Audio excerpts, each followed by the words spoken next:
Quand j'ai eu à choisir, entre passer un CAPES ou le concours de CPE, j'ai tranché la question en me disant qu'en tant que prof, je serais certainement frustrée de ne pas réussir à faire progresser les élèves. Avec ma petite expérience que j'avais à cette époque de surveillante, je me disais que ça pouvait être un peu vain de vouloir, s'acharner à faire acquérir du contenu à un enfant qui n'avait pas les bonnes conditions sociales, les bonnes conditions matérielles ou éducatives, pour qu'il puisse être dans les meilleures conditions d'apprentissage. Donc j'ai choisi à ce moment-là, de consacrer mon temps à compenser ces inégalités.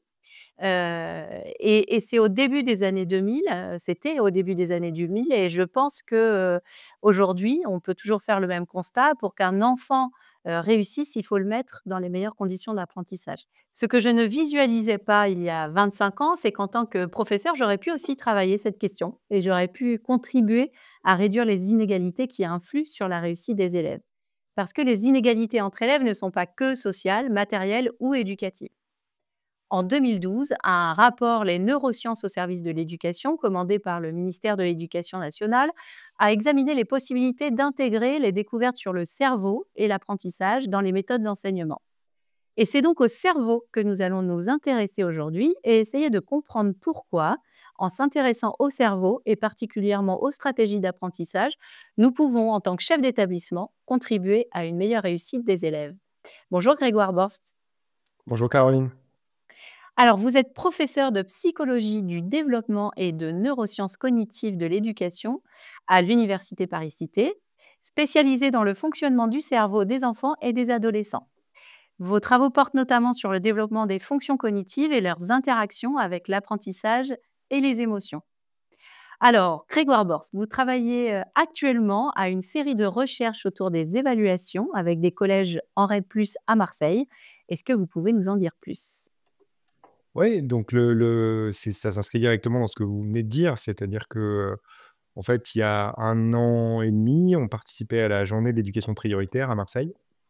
On présentait déjà les recherches qu'on menait alors, sur, les enfants de maternelle, parce que notre, réflexion, finalement, c'était de dire: «Il faut essayer d'aller, très tôt, influer justement sur un certain nombre de facteurs qui peuvent expliquer l'émergence des inégalités éducatives». Donc la maternelle semblait évidente. Et puis on a eu des chefs d'établissement, 4 chefs d'établissement, enfin un en l'occurrence, d'un chef d'établissement de collège REP+ de Marseille, Belle de Mai, heu, Thierry Bonicel, qui est venu me voir à la fin de la conférence et qui m'a dit: «Beh, moi j'aimerais beaucoup de faire, de la recherche, collaborative et participative avec vous, dans le cadre d'une recherche action». Heu et donc on s'est dit: «Bah, pourquoi pas?» Et puis ensuite on a commencé à itérer autour de cette, première demande en disant, bah, d'une part qu'il fallait qu'on essaye d'élargir un peu parce que c'est difficile, quand on essaye de faire de l'évaluation de certains dispositifs, de ne réfléchir qu'à l'échelle d'un établissement.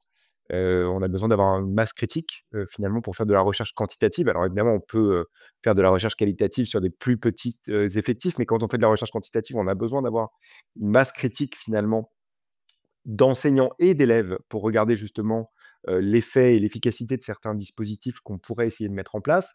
Et en fait, assez rapidement, on s'est, orienté vers des choses qu'on avait déjà commencé à faire, en utilisant des démarches, de recherche collaborative et participative, en fait, en distanciel, notamment via une plateforme qui s'appelle léa.fr, qui est une plateforme, une communauté pédagogique sur laquelle il y a 200 000 enseignants qui sont inscrits. Et on avait commencé il y a maintenant, 3 ans, en fait, à faire une première recherche, en fait, avec des enseignants déjà de collège. Donc là, on était sur le collège et on s'était dit: «Mais finalement, qu'est-ce qui pourrait se passer, si on prenait un peu de temps?» Alors que ça pouvait être, sur différents types de dispositifs. Donc là, c'était plutôt des enseignants qui, dans leur parcours, je dirais, ou dans leur progression pédagogique, se disaient: «Bah, tiens, je vais prendre un peu de temps pour parler du cerveau, pour parler de qu'est-ce que c'est que l'attention, qu'est-ce que c'est que la mémorisation, quelles peuvent être finalement des stratégies qui peuvent aider les élèves de ce point de vue-là».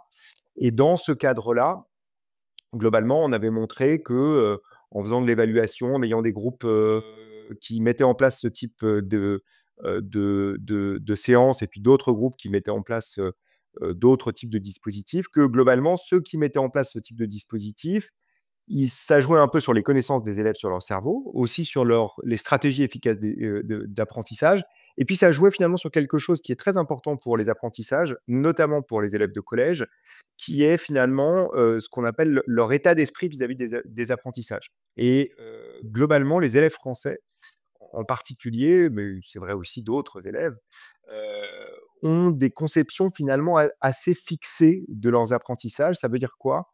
Ça veut dire que globalement, ils considèrent que, ils sont un peu condamnés à être, mauvais en maths ou condamnés à être mauvais en français ou condamnés à être mauvais en histoire-géographie. Et donc le simple fait de leur avoir parlé du cerveau, le simple fait de leur avoir, dit finalement comment fonctionnait l'attention, la concentration, la mémorisation, les émotions, les systè le tous les processus dans le cerveau humain qui permettent de réguler notre impulsivité, nos stratégies, de choisir la bonne stratégie dans un contexte donné, bah, déjà ça avait ouvert le champ des possibles pour eux. C'est-à-dire qu'en gros, ils se disaient: «OK, si j'investis du temps et des efforts, il y a quand même un moyen que je puisse progresser». Donc ça, c'était le début, de ce qu'on avait essayé de documenter. C'était intéressant parce que c'était très, je dirais, ça venait vraiment du terrain. C'est-à-dire que c'était des demandes qu'on sentait, du terrain et notamment des enseignants. C'était des enseignants qui s'étaient saisis de cette question-là. Et là, à Marseille, ce qui est intéressant, c'est que c'est des chefs d'établissement justement qui sont venus, nous solliciter, avec, des dynamiques qui sont évidemment différentes. C'est-à-dire que quand c'est un chef d'établissement, il y a aussi tout l'enjeu de comment on va convaincre la communauté, pédagogique de s'inscrire dans ce dispositif. Alors on peut être un chef d'établissement très convaincu par le dispositif, mais si après il y a personne pour, finalement, se lancer dans le dispositif, c'est plus complexe. Et donc là, on a, en fait ce qu'on fait souvent dans ces cas-là, c'est-à-dire qu'on a vraiment fonctionné pas à pas, on s'est déplacé, on a expliqué un peu les enjeux. Ça, c'était, juste avant juste avant l'été. Ça nous a permis finalement de fédérer, des enseignants, mais aussi, des assistants d'éducation, puisque l'enjeu de ce dispositif, c'est de déployer sur alors, on a aussi une grosse variabilité en fonction des établissements et c'était ça aussi qui était intéressant pour nous, c'était de leur dire finalement, à l'issue, de cette première expérimentation qu'on avait menée en ligne, on a écrit en fait un ouvrage qui s'appelle «Enseigner aux élèves comment, apprendre», qui est dédié, au cycle 4, mais qui fonctionne cycle 3, cycle 4, on va dire. Et qui est un ouvrage qui propose 55 activités autour de ces grandes thématiques qui sont importantes pour les apprentissages. C'est-à-dire qu'en gros, si on devait expliquer à un élève comment apprendre, ben voilà, il y a 55 activités qui sont, clés en main et que n'importe qui peut utiliser parce qu'on sait que c'est complexe, c'est pas des choses sur lesquelles les enseignants ont été formés en formation initiale, donc il y avait un besoin finalement d'avoir des ressources pédagogiques. Et donc, on a fait cette première conférence, avec les 4 établissements qui étaient partants, puisqu'on a réussi à élargir à 4 établissements REP+, de Marseille. Ces établissements ont ciblé finalement dans un certain nombre de réunions qu'on a eues, en amont de cette première conférence. Ils se sont dit que finalement ce qu'eux, ils voulaient cibler, c'était la 6e. Donc là, on part vraiment d'une recherche-action, hein. C'est-à-dire que ça part Ouais. d'un questionnement de terrain. C'est, des chefs d'établissement qui ont vu l'enjeu finalement de mettre ça en place et qui se disent: «Ben, on va tout faire pour essayer de le mettre en place». Ça veut dire ils se sont dit: «Bah, tiens, on va essayer de faire ça sur devoir fait». Donc là, leur objectif, c'était de dire: «Bah, devoir fait, on va essayer de trouver un moyen pour que dans le cadre de devoir faire, on puisse aborder finalement, X séances». Et ça, c'était à la libre appréciation de chaque établissement. Et donc il y a de la variabilité entre les établissements, mais c'est ça la réalité aussi des établissements. Ils ont une certaine autonomie de ce point de vue-là. Donc certains ont fait leur propre progression pédagogique en fonction des problématiques qui étaient les leurs dans ce contexte-là. C'est-à-dire que certains vont plus, insister sur la concentration, d'autres plus sur la régulation des comportements, d'autres vont plus insister sur la question de la gestion des émotions parce que c'est des réalités de leur établissement.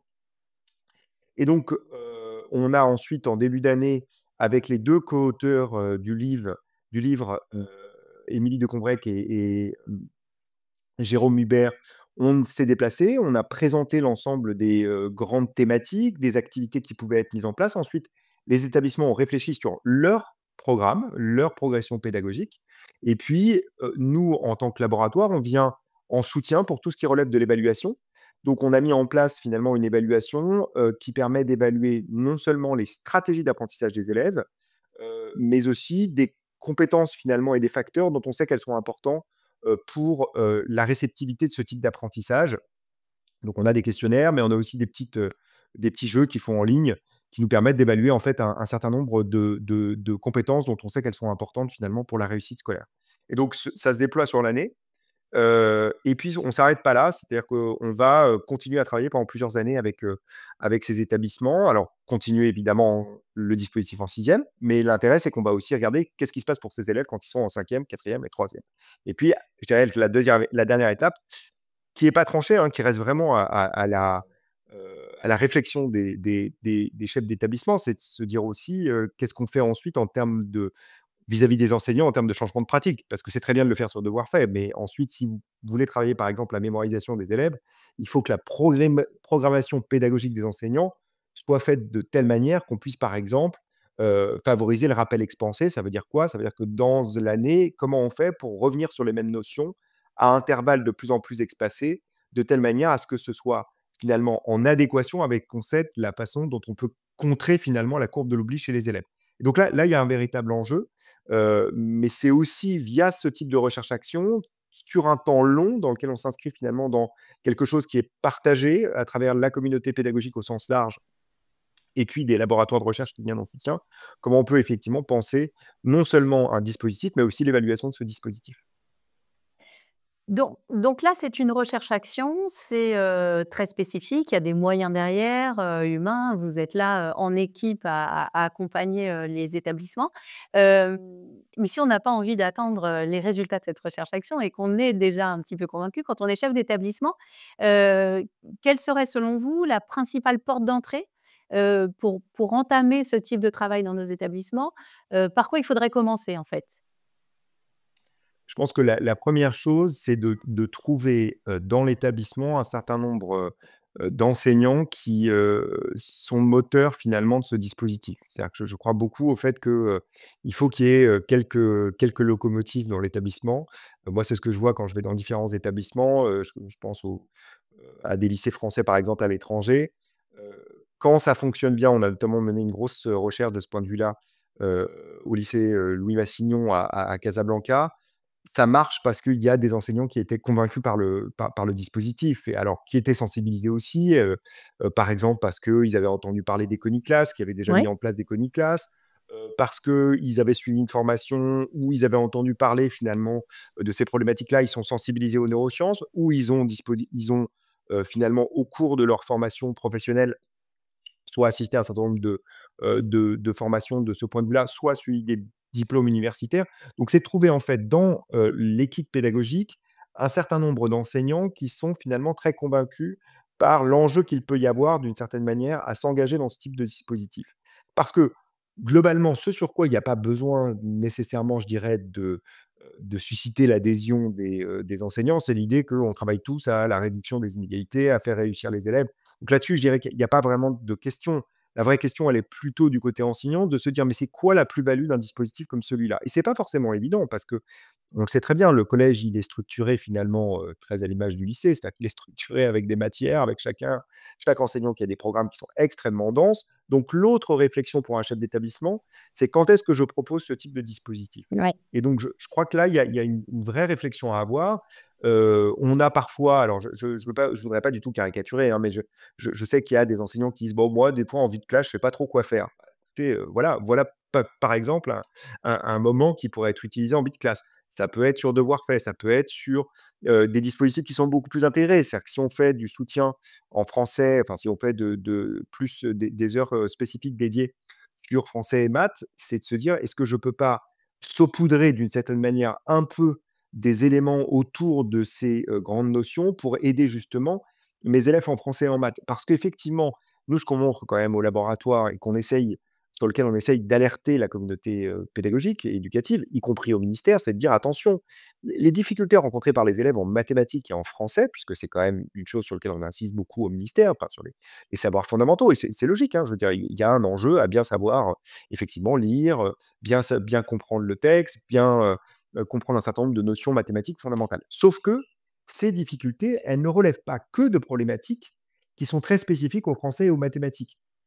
Et c'est ça qu'on a beaucoup montré dans notre laboratoire, c'est que finalement, il y a des compétences très transversales qui sont inégalement réparties chez les élèves et qui expliquent les difficultés qu'ils peuvent rencontrer. Ça peut être effectivement plus ou moins de facilité à se concentrer. Ça peut être des problématiques d'élèves qui ont eu au cours de la scolarité un enseignant qui leur a très explicitement enseigner comment finalement mémoriser des informations et puis d'autres qui l'auront pas eu dans leur scolarité et que tout ça va finalement contribuer aux différences observées en termes de, je dirais, performance dans le domaine de la littératie et de la numératie ou d'acquisition de compétences et donc il faut pouvoir effectivement, en tant que chef d'établissement, mais aussi en tant qu'enseignant, finalement être sensibilisé sur cette question-là parce que c'est pas très évident. Puis c'est pas forcément le discours du ministère. Le ministre enfin, ce qui est logique, hein, le ministère, lui, il pilote, il dit, il y a des problématiques, à PISA, sur la compréhension de l'écrit et sur la résolution de problèmes en mathématiques. Donc, bah, voilà, il faut faire plus de mathématiques et plus de français. Je Donc pense qu'il faut ess on est en réaction finalement, en réaction face aux enquêtes internationales et on a besoin de peut-être déconstruire un certain nombre de modèles. Alors on voit plusieurs choses. Là, vous travaillez sur des collèges. Effectivement, hein, le collège l'arrivée au collège, c'est souvent un passage, assez risqué. Alors, il y a certainement une raison à ça, hein. On a la multiplicité, des regards, on a l'entrée dans l'adolescence, un nouvel univers, des nouvelles formes d'apprentissage. Je dirais aussi une multiplicité des attentes. Moi, je l'ai vécu en tant que principale de collège, c'est-à-dire qu'on pouvait avoir des élèves de CM2 qui arrivaient d'écoles différentes. Alors déjà, vous l'avez dit, hein, ils ont rencontré tel ou tel type d'enseignant ou telle méthode. Ils vont être, aptes différemment à l'entrée en sixième. Mais, on peut remarquer des enfants qui étaient très autonomes en CM2 parce que l'enseignante de telle école, fonctionnait depuis 2 ans avec eux sur, le plan de travail, par exemple, voilà, des enfants très autonomes qui arrivent en sixième et qui finalement, après un trimestre, sont passés, dans une position de spectateur finalement, à attendre, qu'on leur donne, une intervention, qu'on leur donne la parole, et qui ont perdu, et ça moi je l'ai vu de façon assez flagrante, qu'ont perdu, une totale liberté dans leurs apprentissages. Donc qu'est-ce qu'on peut faire concrètement pour amoindrir, cet impact sur la réussite de certains élèves? Parce que c'est aussi le système collège qui veut ça. Alors on passe d'un enseignant dans un groupe classe à, on se rebalaye avec 5-6 établissements, enfin élèves venant d'établissements différents, avec, 7-8 enseignants, des méthodes différentes, des attentes différentes, un rythme différent. Comment on peut amoindrir cet impact-là? Est-ce qu'on peut le faire déjà? Je pense qu'on peut le faire. Après, jusqu'où vous voulez que je déconstruise le cadre? C'est ça ma question. C'est-à-dire que on peut si, on réfléchit finalement collectivement en se disant effectivement, vous l'avez très bien dit, il y a quelque chose qui s'observe à l'entrée au collège, notamment en termes de bien-être scolaire. C'est-à-dire que si vous mesurez le bien-être scolaire au cours de l'élémentaire, il a tendance à augmenter pendant toute la période de l'élémentaire, les 5 années, de plus ils avancent en élémentaire, en fait, plus ils ont les codes, plus ils deviennent grands aussi par rapport aux autres élèves de l'élémentaire et plus en fait ils ressentent du bien-être scolaire parce qu'en fait ils connaissent beaucoup de monde finalement. Ils connaissent tous les gens avec qui ils ont été, mais ils connaissent aussi tous ceux qui sont plus petits puisqu'ils les voient depuis arriver finalement à chaque fois dans leur école qu'ils s'approprient puisque ça fait 5 ans qu'ils sont dedans. Et puis tout d'un coup, ils se retrouvent dans une école qui est très différente, le collège, structuré très différemment.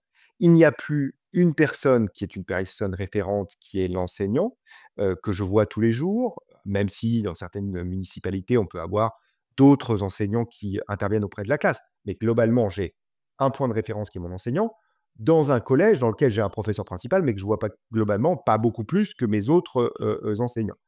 Et puis, il y a aussi une question purement spatiale, c'est-à-dire que quand on regarde, heu, qu'est-ce qui explique le fait que et c'est ça la donnée intéressante, c'est-à-dire qu'à l'entrée au collège, au début de la sixième, tout d'un coup, ce bien-être s'effondre, chez les élèves et il s'effondre parce que c'est un environnement différent, vous l'avez très bien dit, parce qu'ils rentrent dans l'adolescence avec toutes les problématiques liées à l'adolescence, qui jouent évidemment sur le bien-être, mais aussi parce qu'ils sont dans un cadre et dans un environnement qui change beaucoup et dans lequel il y a très peu de progressivité en termes de changement. C'est-à-dire que tout d'un coup, on leur demande de se mettre dans un nouveau moule, mais par exemple, si on réfléchissait, je dirais, on va pas dire: «Il y aura qu'un seul prof pour les classes de CIEP». Ça, c'est pas possible, je sais bien qu'on peut pas aller déconstruire le cadre jusque-là. Mais par contre, on pourrait se dire que Peu peut-être pour les sixièmes, peut-être encore pour les cinquièmes, c'est pas eux qui changent de classe. Ça paraît tout bête, mais ce qui produit le plus d'anxiété chez les élèves de sixième, c'est le fait de ne pas trouver leur classe. Parce que c'est compliqué, c'est quelque chose de très nouveau et je suis désolé, j'étais encore une fois, je prends un établissement dans lequel j'étais récemment et on m'expliquait: «Non mais vous vous rendez compte, les laisser tout seuls quelques minutes dans la classe». Oui, alors en fait, d'accord, mais d'une part, quels sont les risques réels? J'aimerais bien qu'on me montre par A plus B que vraiment il y a des risques, plus que quand ils se déplacent dans les couloirs finalement dans lesquels il peut y avoir justement, comme on est en dehors de toute supervision parfois, des problématiques de harcèlement qui ne s'exprimeraient sans doute pas dans le groupe classe, parce que le harcèlement il s'opère pas que au sein d'une même classe, mais ça peut être entre différentes classes. Et la deuxième chose, c'est qu'avoir sa classe, c'est aussi un système de responsabilisation des élèves.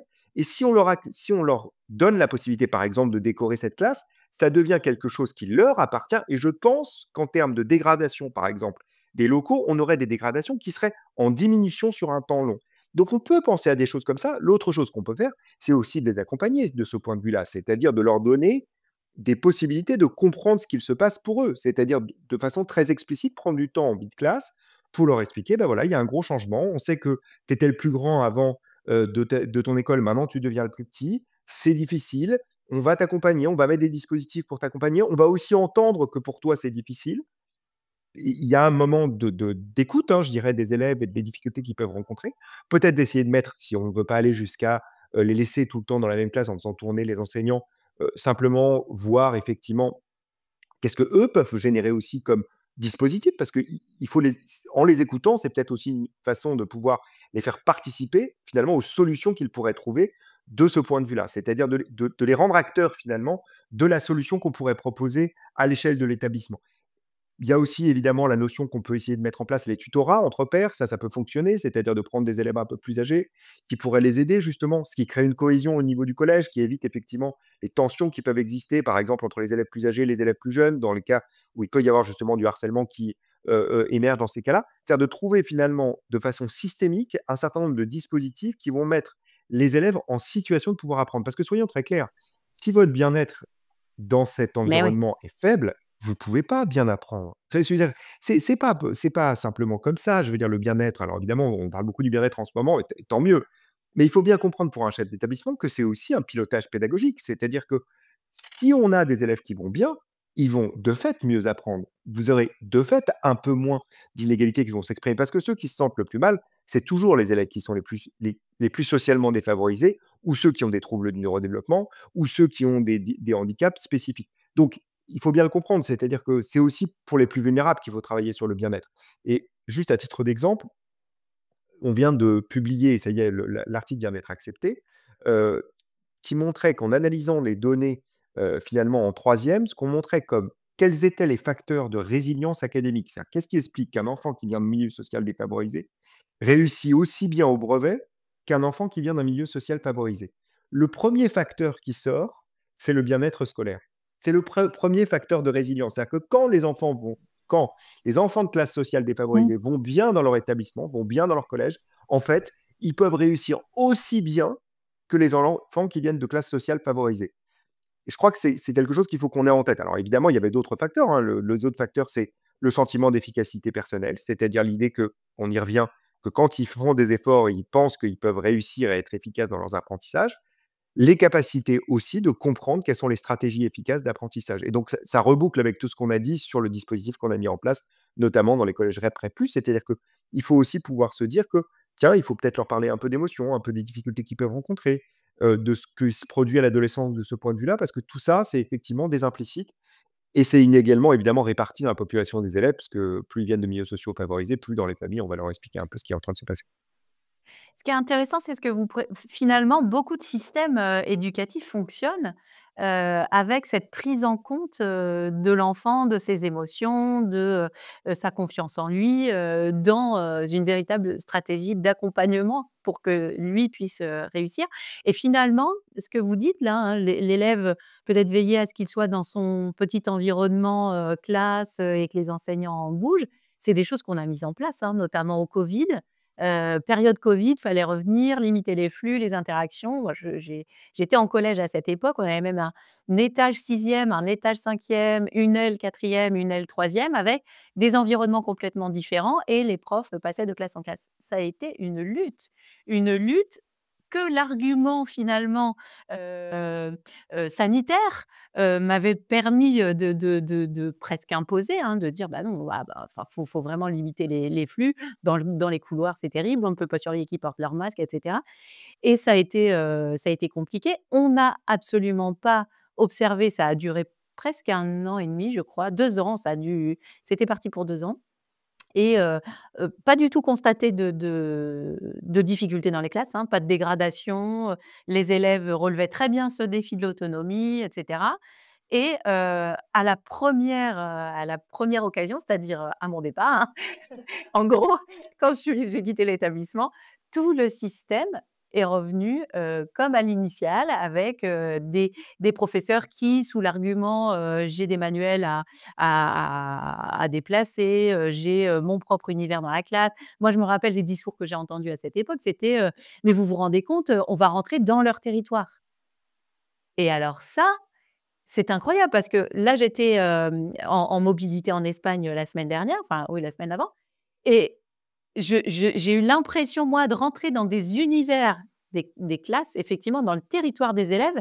Mais qu'est-ce que c'était chouette d'entrer dans le territoire d'une classe! C'est au contraire, je trouve ça hyper positif. Donc on se rend compte, quand on change d'établissement, c'est surtout les adultes qu'il va falloir, là, essayer de convaincre. Heu, Qu'est-ce qui pourrait faire mouche? Comment on peut faire? On a l'argument sanitaire qui nous a bien aidés. Bon, bah, on voit que ça, voilà, l'herbe repousse dans les allées et puis on repart comme en 40. Qu'est-ce qui serait l'argument qui permettrait, de convaincre, les non convaincus? Comment on peut faire pour leur montrer que c'est possible? Ah, je pense que pour leur montrer que c'est possible, alors d'une part, de dire que c'est tout à fait normal, hein, que ça revienne, que l'herbe repousse dans l'allée. C'est-à-dire que c'est difficile de changer de comportement, de changer de geste professionnel, de changer de représentation aussi sur les choses parce qu'elles sont très ancrées ces représentations. Alors dans la communauté pédagogique, mais aussi, chez les parents, le collège c'est l'autonomie. «Ah, tu vas voir, tu vas changer de classe, ah c'était fabuleux, moi de mon temps, j'adorais changer de classe et donc il faudrait que ce soit génial maintenant». Bah, je veux dire, il y a pas on peut pas toujours dire que c'est que les enseignants, c'est tout le système dit que c'est fantastique le collège parce que maintenant on change de classe. Je crois qu'il faut effectivement, en tant que chef d'établissement, d'une part 2 choses. La première chose, c'est qu'il faut convaincre, convaincre aussi en donnant des données objectives de ce point de vue-là. Justement de revenir à ce qui s'est passé pendant la covid, de dire: «Ça a pu fonctionner». On a eu plutôt moins de dégradation qu'avant, donc c'est-à-dire d'avoir des indicateurs aussi et c'est aussi important. C'est-à-dire qu'on dit toujours, bah, il faut attention au pilotage par la donnée. Mais la donnée, c'est aussi un moyen très, finalement très puissant pour convaincre des gens qui sont, je dirais réticents ou indécis, parce que souvent ils sont indécis les gens, ils peuvent pas, ils sont d'abord un peu campés sur leur position, mais si progressivement on arrive à les faire, avancer, on arrive quand même globalement à leur, faire prendre conscience que ça pourrait être, pertinent. C'est-à-dire, un leur dire ça, puis la deuxième chose, c'est quand même de partir d'un constat qui est quand même, relativement partagé. Je veux dire, le rapport des enfants aujourd'hui à l'école, c'est un rapport conflictuel. Je veux dire, faut être très clair.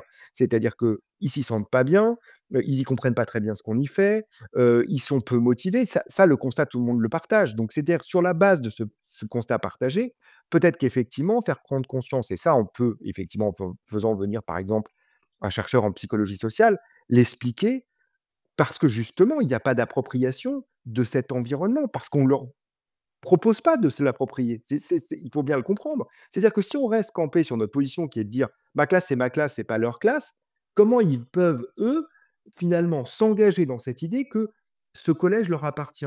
Puisqu'on leur on renvoie globalement: «C'est pas à vous» et bon, je suis désolé, mais je suis très souvent dans les collèges, je suis très souvent dans les classes. Dans les collèges, j'ai pas l'impression que les classes, heu, soient, extrêmement personnalisées. Parfois, on rentre dans la classe du professeur de mathématiques qui ressemble quand même comme 2 gouttes d'eau à la classe du professeur de français qui ressemble comme 2 gouttes d'eau. Alors peut-être pas bon, peut-être que la classe d'histoire géo, il y a généralement quelques Mmh. cartes, Ouais, c'est mais ça. je veux dire, faut pas non plus, raconter, enfin, faut être un peu tous, je dirais, honnêtes les uns avec les autres. Et puis la dernière chose, c'est quand même de dire, je sais que c'est difficile parfois, et il faut avoir un double discours. C'est-à-dire qu'on a besoin d'avoir des enseignants qui aillent mieux, ça c'est sûr. Et il faut qu'ils soient, effectivement soutenus par l'institution et ainsi de suite. Maintenant, il faut aussi bien prendre conscience qu'on a une école qui est faite pour des élèves, parce que c'est quand même l'école, elle est faite pour les élèves. C'est eux, finalement, les usagers de l'école et donc il faut qu'on trouve un moyen pour qu'ils s'y sentent bien, heu et que ces enfants aujourd'hui, notamment au collège, ils vont très mal et quand je dis: «Ils vont très mal», je pèse mes mots, c'est-à-dire 40 d'une classe d'âge, c'est-à-dire les adolescents qui présentent des symptômes dépressifs, c'est beaucoup et c'est pas parce que alors je vous le dis parce que moi ça m'avait beaucoup choqué il y a, quelques semaines, j'étais dans une formation REP+ et j'entendais, voilà un enseignant qui me disait: «Oh c'est parce qu'ils se regardent le nombril». Non, c'est pas parce qu'ils se regardent le nombril, ils vont très mal, post-covid, et c'est pas entendable d'entendre des choses comme ça. Il faut qu'on puisse comprendre qu'ils vont pas bien et que quand ils vont à ce point pas bien, alors il faut qu'on essaye tout, y compris justement ce type de dispositifs qui vont leur permettre de reprendre confiance en eux, qui vont leur pe qui vont leur permettre effectivement de se sentir bien au collège. Parce que, parfois, ils ne se sentent pas forcément bien à la maison, ils ne se sentent pas forcément bien dans d'autres environnements et que si l'école peut être effectivement ce lieu où on se sent bien, on se sent investi, on sent qu'on a des gens qui veulent finalement nous c'est vrai, hein, je veux dire les enseignants, ils veulent nous faire progresser, ils veulent faire progresser les élèves, les chefs d'établissement, ils ont envie de créer ce cadre. Mais ça veut dire qu'il faut qu'on réfléchisse un peu différemment de la façon dont on a réfléchi jusqu'à maintenant, parce qu'on a face à nous une population qui va beaucoup plus mal qu'avant. C'est-à-dire que c'était 15 de la population, on est à 40 hein, donc voilà, l'environnement a changé. Et puis la dernière chose sur laquelle je voudrais insister, c'est qu'effectivement, ça commence évidemment par l'appropriation, du collège, mais je vais redire comme, je sors ça comme un espèce de mantra. Il y a aussi une question de l'organisation du temps scolaire. Je veux dire et ça, c'est un truc sur lequel il va falloir aussi qu'on réfléchisse. C'est-à-dire que les enfants vont pas très bien aussi dans cette période-là, même avant covid, parce qu'ils ne dorment pas assez et ils ne dorment pas assez parce que bien sûr, alors on peut l'explication facile, c'est parce qu'ils passent leur temps sur les écrans. L'explication beaucoup plus complexe et qui nécessite un changement profond finalement en termes de rythme scolaire, c'est parce que le rythme scolaire n'est pas adapté au rythme physiologique du sommeil adolescent. Il s'avère que chez les ados, on a à l'entrée dans la puberté un décalage de phase du sommeil qui fait que quoi qu'on veuille, quoi qu'on en dise, de toute façon, ils iront se coucher 2 heures plus tard que les enfants, voire même que les adultes, parce qu'effectivement, il y a eu un décalage de leur pic de mélatonine. Et que ça veut dire que pour pouvoir dormir le temps prescrit, ou préconisé en tout cas, par l'Organisation mondiale de la santé, bah, globalement, il faut commencer 1 heure plus tard le collège. Enfin voilà, Alors, je milite ouais, pour ça depuis très longtemps, mais commencer je une je heure plus pense que tard, quand on voit la longueur des journées, il faut peut-être aussi réfléchir, globalement le temps oui, scolaire. bien Encore sûr. une fois, hein, je veux pas faire la norme de l'Espagne, mais c'est vrai que comme c'est tout frais dans mon cerveau, 9h-14h ou 9h-15h, c'est, c'est aussi un temps d'après-midi pour, Mmh, soit pour passer du temps avec ses pairs, pour, pratiquer une activité sportive sans être obligé de la faire à 19h le soir, ou à 20h et puis du coup décaler d'autant plus son horaire de coucher parce qu'on est mmh. complètement excité par, la pratique sportive. Enfin, c'est tout le rythme de l'enfant finalement qu'il faudrait peut-être mettre au milieu de la table. Oui, mais je suis entièrement d'accord, hein, c'est effectivement repenser de façon globale, le temps scolaire, sur une année entière, avec toutes les questions que ça pose et moi je comprends que les enseignants aussi disent: «Bah, attendez, on est très mal payés». Un des bénéfices, c'était quand même d'avoir des vacances qui soient suffisamment longues, donc ça veut dire qu'effectivement, collectivement, en tant que société, il faut qu'on réfléchisse à se dire: «Bah, comment on compense?» C'est-à-dire que si on demande un effort aux enseignants, il va falloir qu'on demande une compensation de ce point de vue-là.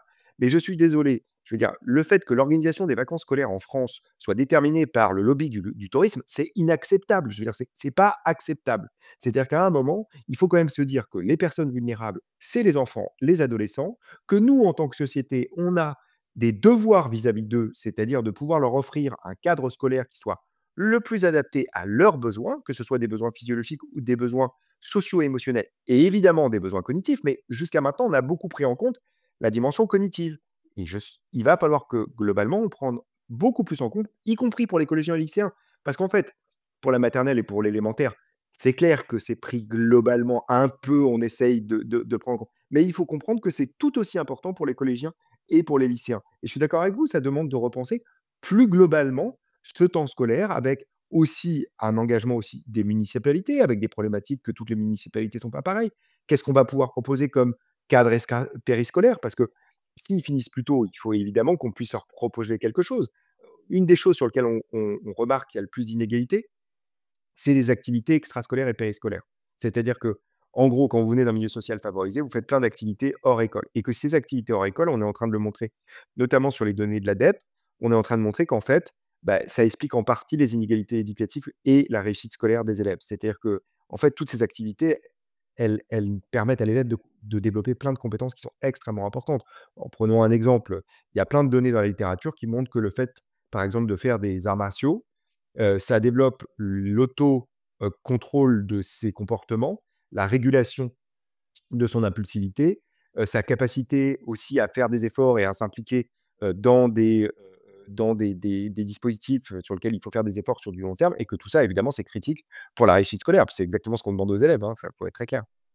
Mais justement, c'est, on se rend compte, et cette enquête le prouve, c'est que finalement la condition socio-émotionnelle de l'élève et son gain, je dirais, en compétences, on parle de karaté, on parle, de musique aussi certainement, dans plein de domaines font que sa réussite va être impactée et améliorée. Surtout, bon, changement de système pour le rythme, mais peut-être en termes de contenu, en termes de programme. À l'ère du numérique, quand on a un accès, facilité à un grand nombre de données, est-ce que, notre modèle finalement, est-ce qu'on repousse encore cet accès au numérique en disant: «Non, non, non, non, ne n'allez pas sur Wikipédia, non, non, non, non, ne regardez pas les vidéos YouTube de je ne sais quel as, ou crack, de en physique-chimie». Quelle est vraiment la place, de l'enseignant? À l'école là, du 21e siècle. Alors peut-être 2 réponses. La première, c'est que vous pouvez faire ce que vous voulez, raconter ce que vous voulez aux élèves. De toute façon, ils iront voir les vidéos sur YouTube parce que en fait, ça leur permet quand même d'éclaircir une partie des difficultés qu'ils ont pu avoir sur l'acquisition d'une compétence donnée, même s'ils considèrent que c'est l'enseignant et c'est aussi intéressant, quand on regarde effectivement, quand on pose la question aux élèves, ils considèrent que l'enseignant reste finalement la personne à qui s'adresser quand ils ont un doute et je trouve que c'est extrêmement important d'avoir ce type de données, de se rendre compte que ça reste finalement, je dirais la personne de référence, que évidemment ils iront sur Wikipédia, qu'évidemment, mais ne nous trompons pas là-dessus. Je veux dire, j'étais encore dans un, j'ai vu 1200, collégiens, récemment, à partir de la sixième, ils utilisent tous ChatGPT, tous, Oui, sans exception. Donc on peut continuer à dire: «Il faut pas», mais en fait la réalité c'est qu'ils l'utilisent. Donc il faut qu'effectivement, de façon générale, on réfléchisse de façon beaucoup plus, je dirais, intelligente et hors du cadre, en se disant: «De toute façon, c'est des compétences qu'on va demander à ces élèves une fois qu'ils seront adultes» et donc le véritable enjeu, c'est qu'ils apprennent à utiliser ces outils avec, je dirais, un sens critique qui soit suffisamment développé. Moi, je peux comprendre un enseignant qui me dit: «Mais moi, j'ai pas du tout envie de travailler sur la façon d'utiliser ChatGPT». Très bien, beh, dans ces cas-là, abordez les biais entraînés par l'utilisation de ChatGPT, les questions éthiques que ça pose, la façon de pouvoir réfléchir à qu'est-ce que font ces intelligences artificielles? Est-ce que c'est réellement de l'intelligence? Est-ce que, ça pose pas des questions par ailleurs pour la diffusion de l'information? Si je suis un prof d'histoire géo, je peux relier ça aux problématiques de la rumeur qui existaient avant. Donc il y a plein de façons d'aborder cette problématique de l'IA, finalement, sans avoir fondamentalement à faire travailler les élèves avec l'IA, mais on peut les amener à réfléchir sur l'IA. C'est ça qu'on veut, c'est demain des citoyens qui soient en mesure de questionner finalement les apports, les limites et utiliser de façon pertinente ce type d'outils. Pas encore une fois créer une école qui soit encore plus un bunker. C'est-à-dire que, cette idée d'une école qui soit, finalement un espèce de havre, de quelque chose de complètement découpé ou distant, je dirais, de la du société, c'est une réel. très mau Mmh. du réel, c'est une très mauvaise idée. C'est-à-dire que l'école, elle doit être au centre de la cité. Elle doit être celle qui éclaire finalement les problématiques actuelles. Alors je comprends aussi les enseignants qui disent: «Bon, moi j'en ai ras le bol que mon programme, change toutes les années». Mais je suis assez d'accord avec eux aussi sur cette dimension-là. Mais j'en parlais encore récemment avec l'ancien recteur de Paris qui était aussi, qui a été un temps directeur de cabinet de Blanquer. On n'a pas forcément les mêmes vues sur un certain nombre de choses. Mais il y avait une chose sur laquelle on s'accordait, c'est de dire que on est d'une certaine manière à un point de rupture sur notre système éducatif. C'est-à-dire que cette idée qu'on va continuer avec des micro-mesures, des réformes qui touchent le programme, heu, c'est terminé ça. À un moment, il faut qu'on fasse effectivement un Grenelle de l'éducation, qu'on se pose collectivement et qu'on dise: «C'est quoi la grande réforme systémique qu'on veut pour notre système éducatif?» Et on définit d'une part, les objectifs du système éducatif, parce que je suis désolé, un système éducatif, son objectif, ça peut pas être d'apprendre à lire, compter, écrire, et respecter autrui. C'est pas du tout assez ambitieux. Je suis désolé de le dire, mais c'est terrible comme ambition. Si c'est ça l'ambition de notre système éducatif, mais Mais c'est horrible, je veux dire, c'est évidemment que c'est nécessaire, mais c'est absolument pas suffisant. Donc il faut C'est quelque chose troisième qui République. C'est c'est la ça, il troisième République. faut quelque chose qui nous transporte et qui nous donne envie finalement à l'ensemble d'entre nous et notamment aux enseignants, aux chefs d'établissement finalement de s'engager dans quelque chose de nouveau. Parce que je suis désolé, toutes les données, globalement, elles concourent à montrer que ça fonctionne pas. Et ben, si ça fonctionne pas, ben, il faut pas revenir 50 ans en arrière, c'est-à-dire d'être encore plus, je dirais réactionnaire que le système ne l'est. Il faut au contraire ê être dans l'exploration, explorer une nouvelle façon de faire, une de nouvelles dimensions, d'essayer de trouver peut-être, des points qui soient des points réellement nouveaux, qui permettent de transformer en profondeur notre système et laisser ensuite le temps au système de mettre en place cette réforme. Parce que je crois qu'il y a effectivement un vrai problème dans notre système éducatif. Et d'ailleurs, c'est, documenté, hein. Il y a beaucoup trop de réformes à un rythme beaucoup trop important. Les systèmes dans lesquels ça fonctionne bien, c'est des systèmes dans lesquels il y a eu des réformes systémiques du système éducatif et dans lequel on n'a plus rien touché pendant 10 à 15 ans. Parce qu'on s'est dit: «C'est le temps pour que le système, globalement, se mette en place» et d'ailleurs, c'est aussi le temps qu'il faut pour évaluer l'effet d'une politique publique. C'est-à-dire que pour évaluer l'effet d'une politique publique, il faut en gros 10 ans. Il faut 5 ans avant qu'elle soit mise en place, 5 à 10 ans après qu'elle ait été, mise en place pour voir qu'est-ce que ça a changé réellement et Et donc puis je crois qu'on une réforme massive, un vrai basculement massif, heu, avec, de la formation des enseignants, avec, une réflexion qui soit tant sur les rythmes que sur les contenus, sur les programmes, sur les stratégies d'apprentissage, sur le bien-être de l'enfant. Enfin, il faut parce que là, j'ai le sentiment aussi que dans les réformes, on se met des petits patchs, mais qui ce sont des petits patchs qui vont les uns sur les autres et au global, au pire, ce qu'on génère, c'est de la frustration, c'est, on n'arrive pas à tout faire, et au mieux, un espèce de désengagement des équipes aussi, on le voit en tant que chef d'établissement, qui se disent: «Aujourd'hui, c'est ça, demain, ce sera autre chose, bon, on attend de voir» et finalement, on n'est plus dans l'action, on n'est plus dans notre métier, on n'est plus dans on perd l'énergie et on génère, ben, un espèce de une frustration, une souffrance, je dirais même au travail et on génère aussi chez les parents de la méfiance, de la défiance. On le dit, hein, les parents sont en colère après l'école, mais en même temps, ils sont, eux, passés par l'école. Ils voient que ça n'évolue peut-être pas, à la mesure, à laquelle ça devrait évoluer et puis, qu'est-ce qu'on leur transmet, nous, l'école, aux parents? Que leur enfant ne sait pas faire ci, qu'il ne sait pas faire ça, qu'il a tant de points en moins, qu'il ne s'est pas tenu et cetera et du coup, le dialogue entre les parents et l'école devient compliqué et ce qu'on essaye de faire c'est de faire des cafés des parents pour renouer le dialogue. Enfin, personnellement, je pense que si on changeait ce système et si on prenait simplement soin de l'enfant, hein, si on voilà, on n'aurait pas besoin d'accompagner les parents, on n'aurait pas besoin, d'avoir cette espèce de grande mission en tête de rééduquer les parents à être de vrais parents. On si nous, on jouait déjà notre rôle, on serait dans une autre relation, aux parents, et on serait peut-être pas dans ces conflits, au avec les parents. C'est quoi pour vous, la question des parents, c'est quoi?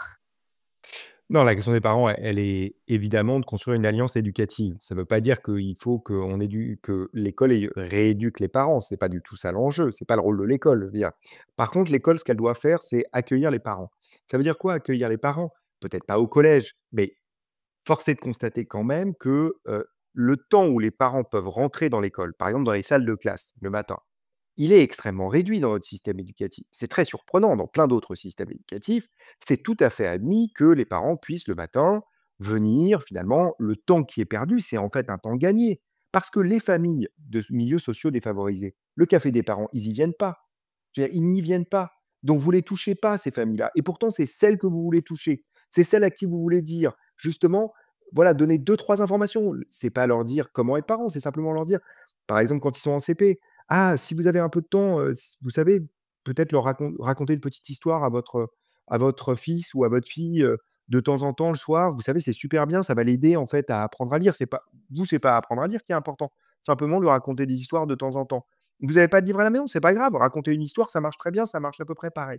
C'est des petits trucs comme ça qu'on peut faire passer dans les 5 6 minutes qui sont le moment où on accueille finalement les parents, à l'école et on le fait finalement en maternelle et puis progressivement, bah, en fait, ils ont plus le droit de mettre les pieds à l'école à part pour la fête de l'école et pour la réunion parents, professeurs dans lequel encore une fois les familles défavorisées ne viennent pas parce qu'ils ont pas les codes de l'école. Ça, ils les connaissent p ils sont très loin de cette culture scolaire parce que l'école, elle a été fondée, je dirais, sur une culture et des codes qui sont les codes, des classes moyennes ou de la bourgeoisie et qu'effectivement, elles sont pas forcément c'est pas forcément des codes qui sont partagés dans ces familles.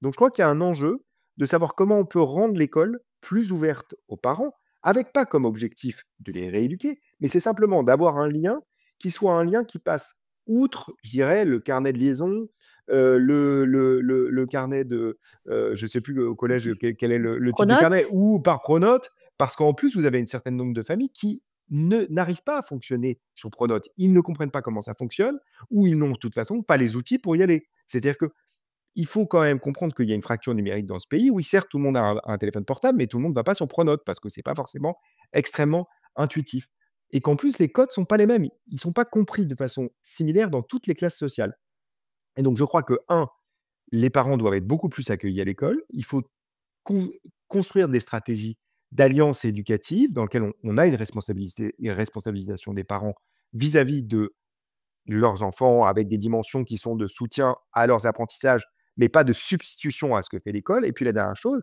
c'est que l'école peut pas tout. C'est-à-dire que ce qui manque dans notre pays aujourd'hui, c'est des parcours de parentalité. C'est-à-dire que c'est quand même incroyable de constater que, en gros, à la maternité, on vous propose des cours d'accouchement, mais c'est comme si après l'accouchement, il se passait rien. Mais je veux dire, il manque tout le reste, c'est-à-dire qu'il manque le truc le plus important. Ça c'est quoi un enfant? Comment ça se développe? Quels sont les grands enjeux? Pourquoi il faut énormément leur parler dès qu'ils sont tout petits? Parce qu'on sait que ça va être un vecteur de réduction des inégalités extrêmement important, le fait que vous parliez dans votre langue maternelle et pas forcément en français, c'est pas du tout un problème et au contraire, si toute votre vie, vous leur parlez dans leur langue maternelle, ils auront un vocabulaire extrêmement riche dans cette langue-là qu'ils arriveront à transférer en français. Leur donner deux trois trucs comme ça. Et ben, en fait, ça, c'est totalement absent et donc l'école ensuite, elle récupère en fait ce qui n'a pas été d'une certaine manière pensé dans notre société, c'est-à-dire un accompagnement à la parentalité. Parce que c'est hyper dur d'être parent et c'est encore plus dur aujourd'hui que ça ne l'était d'ici 50 ou 100 ans parce que, bah, le la société a changé, le numérique a émergé, on a effectivement des types de parentalité qui sont très différentes aujourd'hui, dans lesquelles il faut beaucoup plus prendre en considération l'enfant et tant mieux, je veux dire, c'est une bonne chose, mais ça crée évidemment des défis pour les parents et notamment dans sa relation avec le cadre et l'institution et notamment l'institution scolaire. Donc il y a un travail à faire, c'est-à-dire qu'encore une fois, il ne faut pas rajouter un nouveau truc à faire à l'école ou si on rajoute quelque chose, alors il faut enlever autre chose parce que ça, c'est plus supportable non plus pour l'école. C'est-à-dire qu'elle passe son temps à avoir de nouvelles prérogatives. C'est-à-dire que si on lui donne des nouvelles prérogatives, eh ben, il faut en faire sortir d'autres. C'est-à-dire que c'est ça, Ouais, le je dirais, le c'est contrat ça. de confiance à avoir. Mmh. Oui, c'est la hauteur de l'ambition. Mais c'est intéressant, finalement, c'est un défi de société. On est en train de refaire le monde, là, Grégoire Forst. Mais c'est intéressant parce que encore une fois, mais on va dire que ça y est, je suis matrixée par l'Espagne, j'ai assisté à une recherche-action sur, le décrochage scolaire et en fait, le décrochage scolaire était le problème du territoire, c'est-à-dire de la ville et n'était pas le problème de l'école. C'est-à-dire qu'on traitait du décrochage scolaire à l'échelle locale avec, des éducateurs, avec, des associations, avec l'école, mais c'était, organisé ce traitement, c'est-à-dire, ce circuit de communication, telle famille et cetera est prise en charge là, il y a telle difficulté, qui fait quoi, hein? Une espèce de transmission globale sur la difficulté de famille, dont le décrochage scolaire était un symptôme, mais comme d'autres, symptômes. C'est-à-dire, il y avait, voilà, un besoin d'accès, à plein d'autres choses et de services sociaux et finalement, c'était organisé par la ville et là, je me suis dit: «Mais oui, quand le décrochage scolaire n'est pas que le problème de l'école, alors on est plus efficace puisque, il est traité comme étant un symptôme et on va, soigner le mal pour qu'il n'y ait plus ce symptôme-là à l'école» et mais là, c'est aussi une révolution de société, c'est-à-dire qu'on la société Ouais. s'empare, de la difficulté sociale finalement qui produit un certain nombre d'effets tant à l'école que, dans la vie, de citoyen et du coup les prend en charge, mais ne fait pas reposer sur les épaules de l'école, l'unique, créneau de prise en charge et ben, on n'est pas sorti de l'auberge là quand même, s'il faut tout Oui, révolutionner. mais l'école, elle est au centre de la cité, on voit bien. Je veux dire, Ouais. l'école, c'est toujours finalement, ce qui va réunir quand même la population, on va dire, en tout cas active. C'est-à-dire que l'école, c'est vraiment un tiers-lieu dans lequel tout le monde se réunit finalement. Parce que alors, avec une ségrégation sociale, évidemment, les écoles privées, les écoles publiques, et ainsi de suite. Mais ça reste des lieux importants et je rappelle quand même qu'une partie de ces lieux, enfin d'ailleurs ces lieux, sont, financés pour ce qui relève du bâti scolaire, pour ce qui relève, de l'équipement, par exemple au collège et au lycée, par, le département et la région. Donc quand on pense finalement décrochage scolaire, c'est une évidence que c'est quelque chose de systémique et qui va largement au-delà de l'école. Elle doit tout impliquer tous les services de l'État et toutes les collectivités territoriales, parce que c'est bien de ça dont il est question. Comment on fait pour avoir aussi des espaces publics qui soient plus accueillants pour les enfants? Pour qu'effectivement, quand ils sortent de l'école, le seul, je dirais, espérance, ce soit pas de rentrer chez soi pour se mettre sur son écran. Mais en fait, tout ça, ça relève pas que de l'école. L'école, elle peut pas absolument tout. Elle peut faire, par exemple, ce que fait alors c'est pas l'école, c'est la municipalité, mais à Paris, le fait d'avoir créé les cours Oasis, c'est-à-dire le fait d'avoir ouvert les cours de récréation le week-end, par exemple. C'est génial! C'est-à-dire que tout d'un coup, l'école, ça devient plus cette espèce de lieu dans lequel on vient que la semaine, c'est aussi un lieu dans lequel on peut venir s'amuser, dans la cour de récréation et ainsi de suite. Bah, c'est une façon aussi pour la cité, de façon globale, de se réapproprier ce lieu-là et pour ce lieu-là, de devenir finalement quelque chose de beaucoup plus ancré au cœur de tous les échanges qui peuvent s'opérer dans la cité. Je crois que c'est un véritable enjeu, aussi pour les parents, pour, comment ils leur rapport à l'école finalement, qui est un Oui. rapport qui peut parfois être, conflictuel et puis d'essayer, puisqu'on l'a pas abordé, mais c'était, une des notions, c'est-à-dire d'essayer finalement sur des territoires, certains dispositifs et d'accompagner ces dispositifs d'une évaluation la plus, je dirais, objective possible de ce que ça produit et dans la mesure où on a des données qui sont fiables de ce point de vue, ce que ça produit, ça veut dire qu'à l'échelle d'un établissement, par exemple, comme on est en train de faire, sur d'autres établissements, une des choses sur lesquelles on milite beaucoup, c'est de dire: «Mais pourquoi vous mettez pas en place, par exemple, des indicateurs du bien-être de vos élèves?» C'est-à-dire au-delà du, nombre d'exclusions, du nombre de retards et des choses qui relèvent du climat scolaire, finalement, on pourrait très bien avoir, de façon répétée dans l'année, ça prend pas très longtemps, on pourrait le faire sur Pronote, quelques questions à l'ensemble des élèves sur leur bien-être, qui aideraient justement les personnels de direction à piloter. C'est-à-dire de se dire: «Ouh là, j'ai un espèce de décrochage, qu'est-ce qui peut se passer à cette période de l'année? Est-ce qu'il y a eu un événement dans l'établissement qui pourrait expliquer que tout d'un coup, j'ai un décrochage, par exemple, en 6e 5, j'en sais rien moi, qui permettrait effectivement dans un temps long, d'avoir des indicateurs de ce bien-être puisqu'on a montré qu'il était important, c'est ça dont on a discuté, mais aussi peut-être d'autres dimensions qui sont pas forcément ni dans les auto-évaluations proposées par le conseiller d'évaluation de l'école, ni dans les évaluations nationales et qui permettraient à un chef d'établissement de piloter d'un point de vue pédagogique, mais aussi plus systémique son établissement pour se dire: «Tiens, là, il y a des petits endroits» et puis quand il met en place un nouveau dispositif, par exemple autour des CPS, des, compétences psychosociales, de se dire: «Ah tiens, mais tiens, là, j'ai l'impression qu'il y a quand même un truc qui Ça pas fonctionne, que sur les ouais. notes. Mmh. Voilà, mais ça a l'air de fonctionner» et donc dans ces cas-là, je peux aller voir mon collègue de l'établissement d'à côté et lui dire: «Eh, tu sais, moi, j'ai mis ça en place, ça a l'air de marcher. Est-ce que ça s» et c'est comme ça que ça fera finalement Mmh. tache d'huile Boule de neige. Mmh. et que ça part pas que du haut. Je veux dire, il faut aussi que ça vienne du bas et que ça puisse aussi, comme ça, pouvoir se diffuser. Mais pour que ça se diffuse, on a besoin de données. Et quelle fréquence à peu près sur ces questionnaires de bien-être? Parce que moi ça m'intéresse. Bon, je pense que si vous le faites, 3 fois dans l'année, en début d'année, en milieu d'année et à la fin de l'année, c'est une très bonne façon de savoir un peu ce qui se passe dans votre établissement. C'est le début de l'année, bah, il y a toujours, un peu le stress de la rentrée, hein, tout ça, donc on le fait pas trop tôt dans l'année, mais je dirais, à la fin de la première période, le faire, au milieu, fin du second semestre et puis une dernière fois en toute fin d'année, c'est quand même u une bonne idée et puis c'est pas très long. Il y a des petits questionnaires qui existent en, 5-10 petites questions. Ils se positionnent sur, des petites échelles qui vont de 1 à 7 et puis vous, ça vous permet simplement, ça a pas besoin d'être, il faut que ce soit anonyme, hein, c'est parce que sinon, Mmh. Oui, oui. on a des problématiques associées. Mais Du point de vue des ça élèves, je trouve ce qui est intéressant, c'est, justement qu'ils se sentent, si on me questionne, alors j'existe. C'est souvent ça quand exactement. on essaye de les impliquer, enfin quand on les implique d'ailleurs, sur des concertations, c'est fou l'impact juste de poser des questions. «Et vous en pensez quoi?» «Ah bon? Mais nous, on a le droit de dire ce qu'on en pense» et beh, rien que ça déjà, c'est un pas d'ouverture, un pas de bien-être.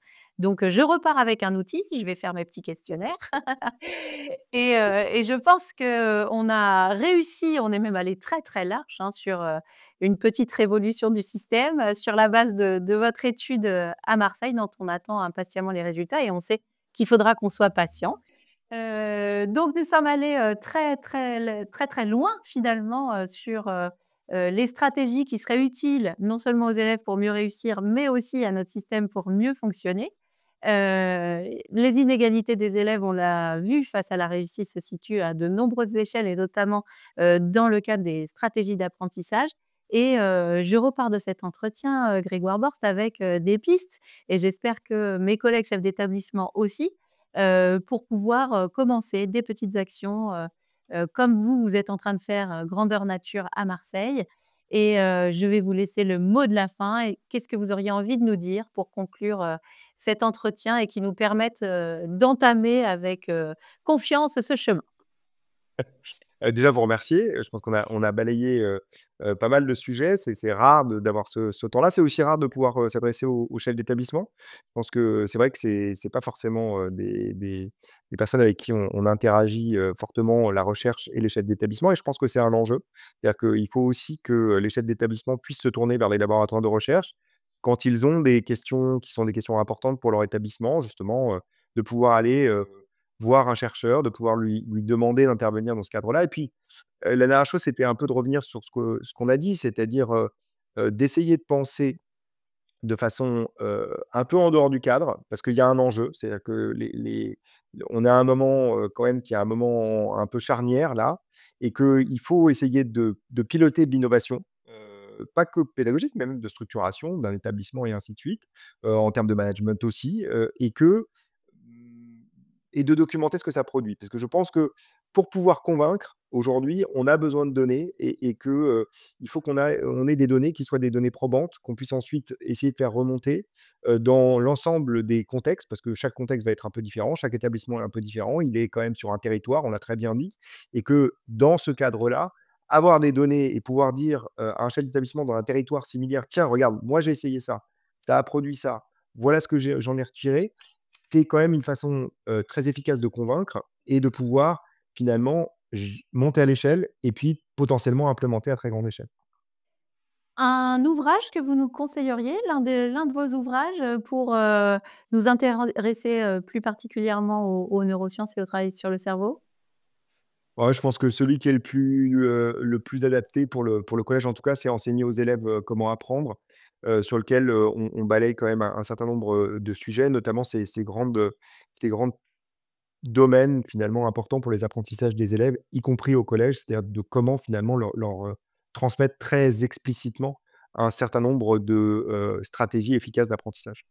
Donc à acquérir par les chefs d'établissement, à mettre dans leur petite bibliothèque de bureau et à distribuer, voilà, de façon, intéressée et intelligente pour que ça infuse dans les salles des profs. Voilà. Un grand merci Grégoire Borst pour, cet entretien de qualité. Une bonne continuation, tout mon succès pour votre recherche à Marseille. À bientôt. Merci beaucoup, à Au bientôt. revoir.